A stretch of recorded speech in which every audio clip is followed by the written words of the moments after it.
இதெல்லாம் தப்பித்தவரை கூட ChatGPT ஜெமினி மாதிரி எந்த ஒரு ஏஐ கிட்டையும் ஷேர் பண்ணாதீங்க. உங்களுடைய ஃபுல் நேம், அட்ரஸ், ஐடி ப்ரூஃபான Aadhaar card, voter ID, bank card, driving licence சொல்லிட்டு எதுவுமே ஷேர் பண்ணக்கூடாது.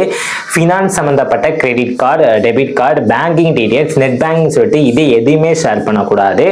ஃபேமிலி சம்மந்தமான husband and wife problem, family problem, friends problem, neighbours problem சொல்லிட்டு இது எதுவுமே ஷேர் பண்ணக்கூடாது. அதுலேயும் குறிப்பாக உங்களுக்கு இருக்கக்கூடிய டிசீஸ், அதுக்குரிய ட்ரீட்மெண்ட் ஹிஸ்ட்ரி, மெடிசின் சொல்லிட்டு இதுவுமே வந்துட்டு ஷேர் பண்ணக்கூடாது. அப்புறம் நீங்கள் வெளியே தெரியாமல் பண்ணக்கூடிய சின்ன சின்ன மிஸ்டேக்ஸ் அண்ட் உங்களுக்கு மட்டுமே தெரிஞ்சுக்கக்கூடிய சில ரகசியங்கள் சொல்லிட்டு இதையுமே வந்துட்டு ஷேர் பண்ணக்கூடாது.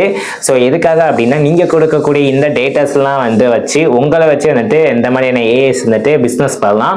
ஆர் எதுவும் இஷ்யூ அப்படின்னா கவர்மெண்ட் வந்துட்டு நீங்கள் கொடுத்த டேட்டாஸை வந்துட்டு இந்த மாதிரி ஏஎஸ் கிட்ட வந்து கலெக்ட் பண்ணி அதை வந்துட்டு ஃபைல் பண்ணுறதுக்கு நிறையவே வந்து சான்சஸ் இருக்குது. ஸோ அதனால தான் தப்பித்தவரை கூட இதெல்லாம் வந்துட்டு ஷேர் பண்ணாதீங்க.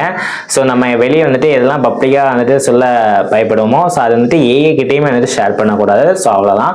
ஸோ இந்த வீடியோ பிடிச்சிருந்தா மறக்காம லைக் பண்ணிடுங்க. இது மாதிரி யூஸ்ஃபுல் இன்ஃபர்மேஷன் வீடியோஸ்க்கு மறக்காமல் நம்ம டெக்னாலஜி சேனலை சப்ஸ்கிரைப் பண்ணிக்கோங்க. Thanks for